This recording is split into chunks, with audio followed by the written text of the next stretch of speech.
Hello, it's Mark Lanier with your video thought for the day. Yes, a Swiss Army knife.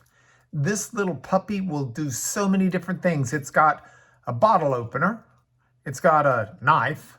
It's got a nail file. It's got scissors. It's got a screwdriver. It's got tweezers, a toothpick, all sorts of little gadgets on here. This was made to do a lot of different things. And why do I say that? Because this week I'm talking in the video thoughts for the day about things we have been created to do, to experience. These are things that are part of a fulfilling life.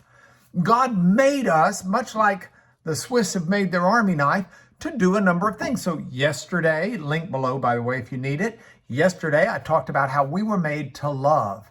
Today, I want to talk about how we were made to work. Now, you may be thinking, ugh, I don't like work. Well, no, work is a good thing. Work is an important thing. And so I want to look at how we were made to work in three different ways. First, I want to talk about the premise itself. You were made to do this. I was made to do this. Second, I want to talk about how we do the right work. And third, I want to talk about how we do that work rightly. So first, we were made to work. When the Bible tells the story about God creating the universe, the cosmos, it says that God did this, and then on the seventh day, he ceased from his work because God had been working doing that. That was the work of God, God himself at work. Now, the next chapter, God creates Adam and Eve, and God places Adam in the garden and tells Adam he is to work the garden. That's what he was made to do. Even after he gets kicked out of the Garden of Eden, God puts him out there and says, now you're going to be working in the field among the thorns and thistles. Humanity, we were made to work. Doesn't mean just out in the job market. You work when you clean up your house. You work when you rear your children. You work when you change a diaper. I mean, there's all sorts of things that you do when you work. But we were made in God's image to be workers like he is. So, point one, made to work. Point two, it's important we work at the right things. The work of our hands needs to be good and holy and righteous. It needs to be done out of love. It needs to be a service work. We need to do work that fits in with the will of God. So if you read the Old Testament book of Deuteronomy over and over and over and over again, I'll guarantee you at least more than 6 times, more than a half dozen times, it talks about how God will bless the work of your hands.